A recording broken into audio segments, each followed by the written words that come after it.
In the early 13th century, 7 wealthy young men from Florence experienced a life-changing vision from the Virgin Mary that would lead them to found a new religious order.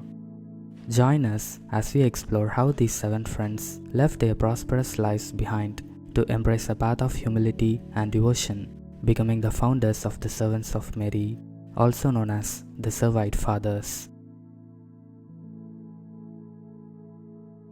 There was a beautiful city called Florence.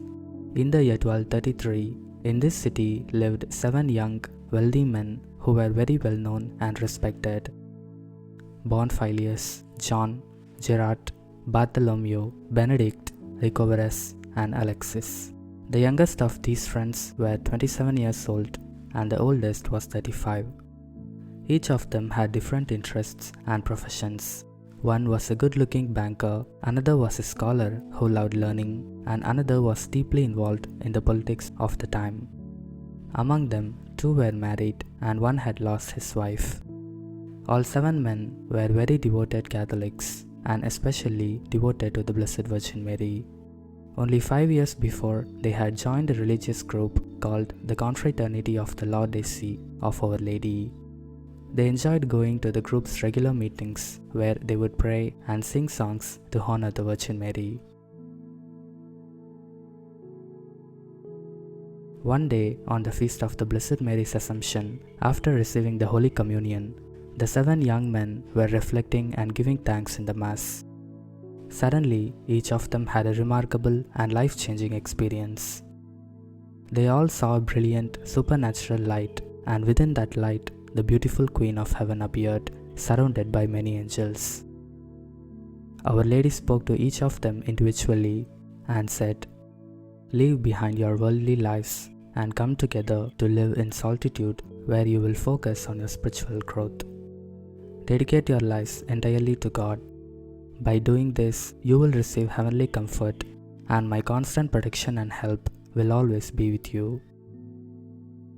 This experience profoundly impacted each man, changing the direction of their lives.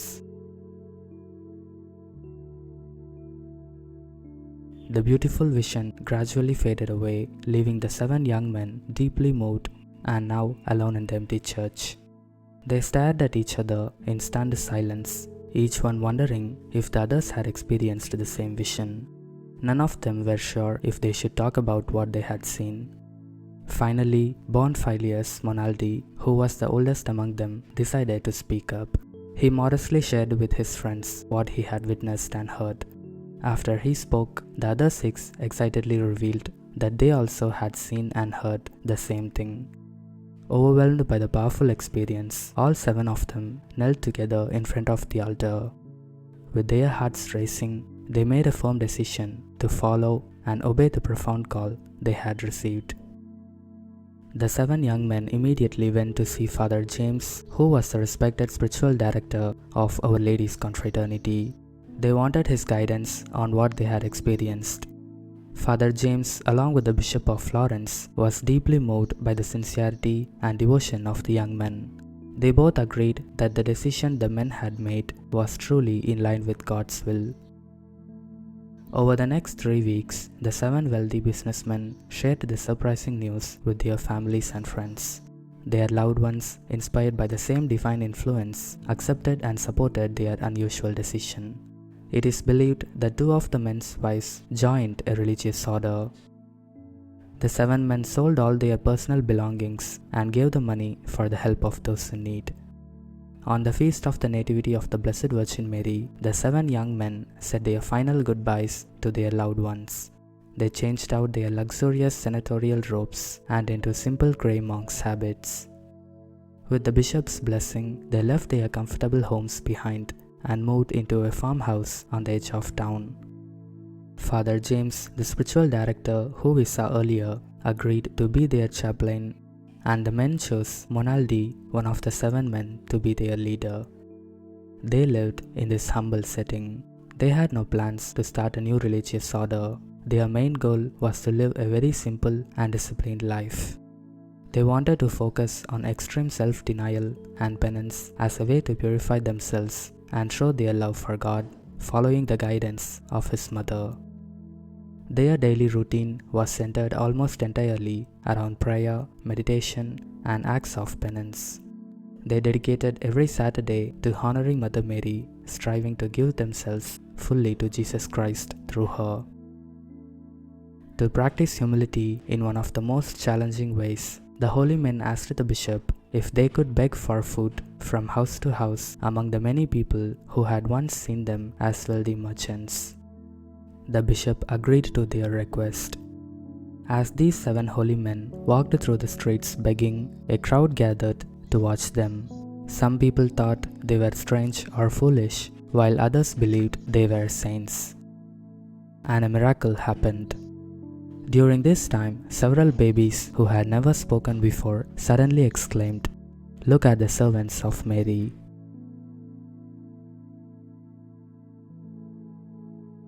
This happened a few more times. One particularly notable incident was a 5-month-old baby who told his mother to give alms to the servants of Mary. This baby grew up and became Saint Philip, a well-known leader of the order. As a result of these remarkable events, large crowds started visiting and disrupting the holy men's peaceful life. To find a place where they could be alone, they sought guidance from the Blessed Mother. In May, in the year 1234, the Blessed Virgin appeared to them in a vision and showed them a vision of a lonely, tree-covered mountain. And she said, "Go to Monte Scenario and live still more austerely." When they spoke with the bishop, they were surprised to find out that the land they were interested in actually belonged to the diocese. The bishop was very kind and agreed to give them a portion of it. So on a beautiful spring morning, right after they had received the Holy Communion, the servants of Mary joyfully started their journey in a procession. They carried a large cross and the statue of the Blessed Virgin Mary that had been in their small chapel. It was the night before the Ascension, so they were observing a fast. They sang hymns to honor their queen as they walked over 10 miles north through the countryside. Soon they saw the mountain they had dreamed of, rising high above the other hills, reaching 2,700 feet. They carefully navigated a difficult, overgrown path and climbed through a dense pine forest. At the top of the mountain, they were delighted to find a shelter. They placed their cross there and knelt to thank the Blessed Virgin Mary for guiding them to such a perfect place for their retreat. They also found a spring with fresh clear water. After that, they began to build a small chapel using the remains of an old castle. They also constructed 7 tiny shelters from branches nearby. However, they initially had to sleep in caves until their shelters were ready. In the years that followed, the 7 hermits lived an extremely strict and harsh life on the mountain top.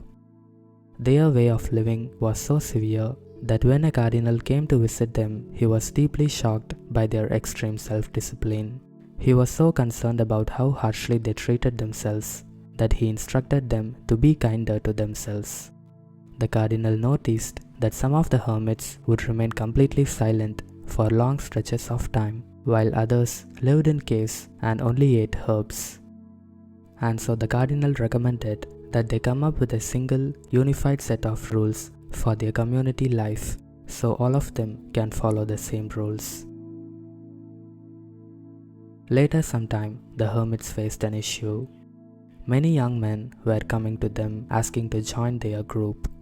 The 7 hermits turned their requests down because they did not want to consider themselves a formal religious order.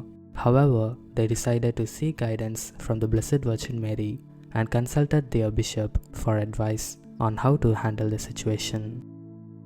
In response to their passionate prayers, the 7 hermits received a miraculous sign. On February 27, the year 1239, which was the 3rd Sunday in Lent, they were astonished to see that a vine they had planted had unexpectedly grown lush green leaves and produced ripe grapes. This was remarkable because all the other plants around were still bare and frozen. When they told the bishop about this wonder, the bishop shared with them that the interpretation of this wonder came to him as a dream.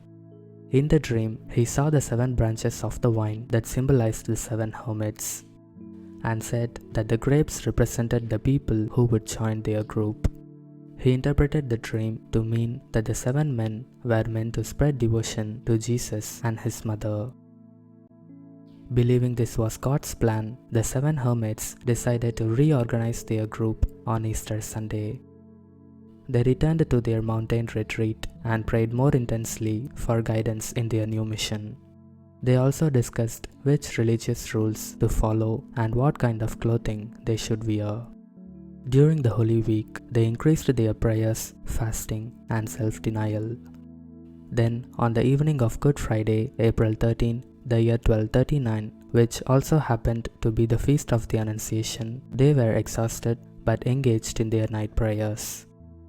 At that moment, the Blessed Virgin Mary appeared to them, accompanied by angels, bringing a religious habit, a book, a scroll, and palm branches. Mother Mary told the hermits, "Beloved servants, I have come to answer your prayers. This black habit is to remind you of the sorrows I felt during my son's crucifixion and death. The scroll with the words 'Servants of Mary' is the name you will take. The book contains the rule of St. Augustine, which you should follow. If you do, you will receive these palms in heaven as a reward for your faithful service on earth." Thus, the Blessed Virgin Mary herself founded the new order of her servants.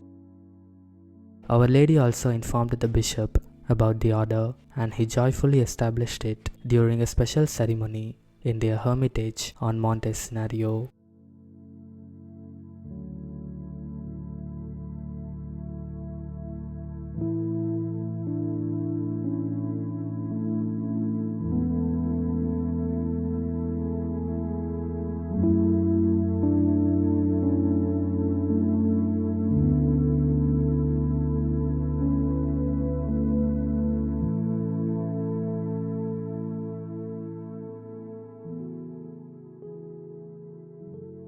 And this was a beautiful history of the Order of the Servites. Thank you so much for watching.